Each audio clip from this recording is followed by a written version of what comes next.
हाँ बेटा, good morning. देखो बेटा, आज मैं आपको बता दूंगा कि जो अपने मॉडल पेपर जो आए हैं ना, उन मॉडल पेपर में किस प्रकार के प्रश्न आपके दिए हुए हैं, थोड़ी इस पर चर्चा कर लेते हैं, तब आगे अगली वीडियो की बात करते हैं बेटा। देखो मॉडल पेपर में आपके जो प्रश्न, देखो पिछले साल तक जो पेपर आता था ना, उसके 4 खंड हुआ करते थे।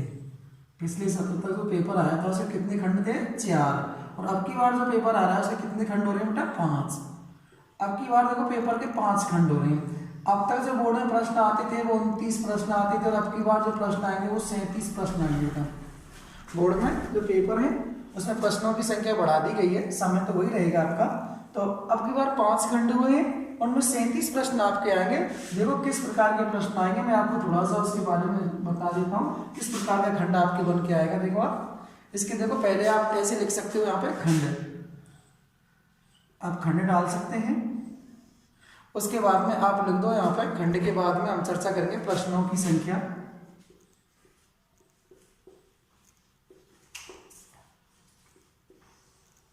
प्रश्नों की संख्या, अंक प्रत्येक प्रश्न का अंक है। देखो अंक प्रत्येक प्रश्न का, इधर आप अंत में लास्ट में डाल सकते हैं कुल अंक। ऐसे आप इस तरह से इसको समझने का प्रयास करें। देखो बेटा पहला ही खंड है ए, खंड ए, जिसको ए भी आप बोल सकते हो। उस खंड ए में हम चर्चा करेंगे इस बात की लेकर के कि आपका जो खंड ए है, उस ए खंड में जो अपने प्रश्न आएंगे, उस खंड ए में जो आपके प्रश्न हैं वो एक करके आप ऐसे एक प्रश्न 1 से 10 तक के प्रश्न हैं आपके, 1 से 10 तक के प्रश्न हैं आपके। और 1 से 10 तक के जो प्रश्न आपके आएंगे, और 1 से 10 तक के प्रश्नों में हम जो चर्चा करने वाले हैं, अर्थात कहने का मतलब है कि जो पहला ही है आपका खंड है उसमें 1 है, और 1 में 1 से 10 तक के जो प्रश्न आएंगे आपके, वो वस्तुनिष्ठ जो प्रश्न है आपके 1 से लेकर के आपके जो प्रश्न आ रहे हैं 1 से 10 तक, आप उसको ऐसे कह सकते हो 1 से 10 तक जो प्रश्न है आपके। और उसके बाद 2 से, आप क्या कहोगे, 2 से लेकर के 11 से 20 तक के जो प्रश्न है आपके, ऐसे आप इसको कर सकते हो।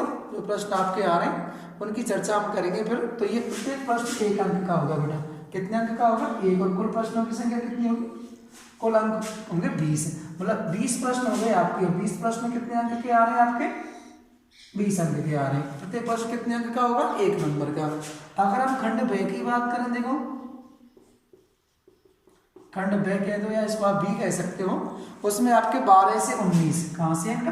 12 से 19। इसमें कितने प्रश्न आ रहे हैं? कुल आपके 8 प्रश्न आ रहे हैं। कितने प्रश्न आ रहे हैं? 8। प्रत्येक प्रश्न कितने अंक का आएगा? 2 अंक का। तो कुल संख्या कितनी होगी बेटा? कुल अंक 16 हो गए आपके। अब तीसरे खंड की बात करें हम, देखो तीसरा जो खंड आ रहा है आपको, उसको स भी बोल सकते हो, उसको आप सी भी कह सकते हो। जो सी खंड है आपका, उसमें 20 से 23, 20 से 23 कुल प्रश्नों की संख्या कितनी होगी आपकी उसमें? कुल प्रश्नों की संख्या कितनी होगी उसमें आपकी? 4। कितनी होगी? 4। 20 से 23 तक जो कुल प्रश्नों की संख्या आपकी कितनी हो जाएगी उसमें? 4 हो जाएगी। देखो खंड सी में तो कुल प्रश्नों की संख्या 20 से 23 में 4 हो गई। तो इनके प्रत्येक प्रश्न कितने अंक का आएगा? 4 अंक का। तो कुल संख्या कितनी हो गई उसकी? 16 हो गई। अब बात करते हो खंड द की। खंड आप दे कहते हो, इसको आप डी भी बोल सकते हो, जिसमें आपके 24 से 25 कुल प्रश्नों की संख्या आपकी कितनी हो जाएगी? 24 से 25 में 2। प्रत्येक प्रश्न कितने अंक का आएगा आपका? 5 अंक का। तो कुल संख्या कितनी हो जाएगी? 10।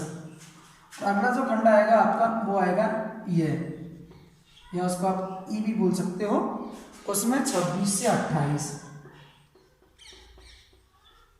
26 से 28 कुल 3 प्रश्न आ रहे हैं। इसके आपके 6 नंबर का प्रत्येक प्रश्न है, इसलिए 18। तो ये कुल आपके हो गए जहां प्रश्नों की संख्या कुल 80 अंक हो गए आपके। कितने अंक हो गए? 80 अंक। और प्रश्न कितने? 1, 2, 4, 5 और 6, ध्यान रखना 1, 2, 4, 5 और 6 इस प्रकार के प्रश्न आएंगे आपको। 3 नंबर का एक भी प्रश्न नहीं होगा आपके सामने। और कुल प्रश्नों की संख्या देखिए 20 और 8 28 और 4 32 और 5 37। कुल प्रश्न कितने आएंगे आपके? 37। कुल प्रश्न कितने हैं? 37 प्रश्न आपके आएंगे खंड कितने आएंगे आपको, उसमें 5 खंड आएंगे पेपर में दिए हुए, कुल 37 प्रश्न आएंगे आपको, 80 अंक का पेपर होगा आपका। और प्रश्न देखो कैसे प्रकार के 1 2 4 5 और 6 इस प्रकार के प्रश्न आपको दिए हुए होंगे उसमें। अब देखो किस प्रकार के प्रश्न है उनकी मैं आपको चर्चा कर देता हूँ। देखो थोड़ी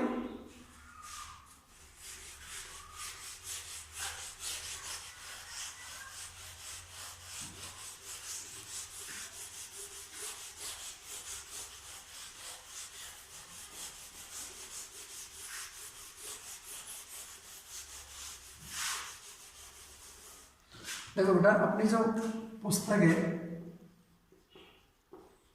सृजन, उस सृजन पुस्तक में से 2 प्रश्न पूछे जाएंगे आपकी वस्तुनिष्ठ वाले, 2 अंक के।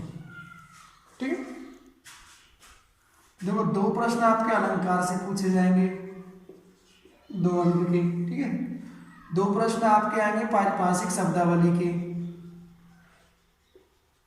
2 अंक के 2 प्रश्न। ठीक है, 2 प्रश्न आएंगे आपके भाषा व्याकरण लिपि से, 8 अंक हो गए आपके।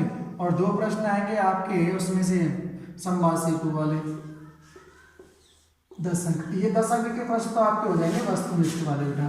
पीयूष प्रवाह में से एक भी प्रश्न वस्तुनिष्ठ वाला नहीं पूछा जाएगा। ठीक है, तो ये 10 प्रश्न आपके इस प्रकार आएंगे।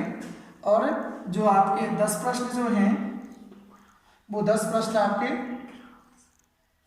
पठित जो आपके गद्य और जो पद्यांश हैं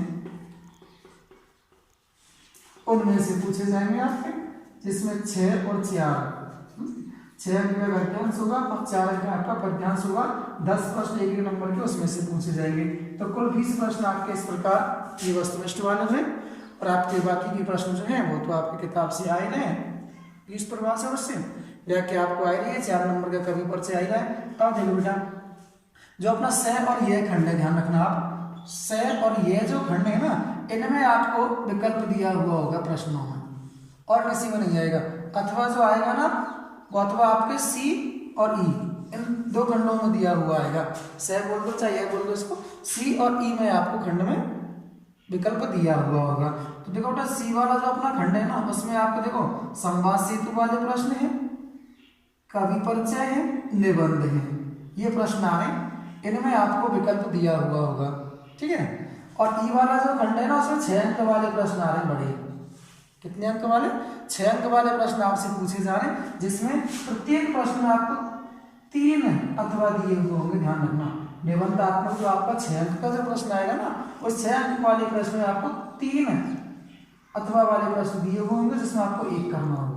तो ये सुविधा आपको बढ़ा दी गई है, प्रश्न बढ़ा दिए गए हैं, लेकिन समय वही है और करने भी आपको वही प्रश्न है। इसलिए ज़्यादा प्रश्न नहीं करने, सिर्फ प्रश्न इसलिए बढ़ा दिए कि उनमें आपको भाई विकल्प ज़्यादा मिले। जैसे निबंधात्मक प्रश्न आपको 3 आ रहे हैं 18 नंबर के, उसमें आपको 3 से 9 प्रश्न आपको दिए जा रहे हैं, समय वही माना जाएगा, ये मानिए आप। तो आपको ये फायदा रहेगा उसमें कि भाई 3 प्रश्न आ रहे हैं तो उसमें फायदा रहेगा आपको, इसलिए आप थोड़ा ध्यान रखें। और ये आप इस प्रकार का आपका मॉडल पेपर है, आपको मॉडल पेपर भी 1-2 करा दूंगा समय आने पर। धन्यवाद।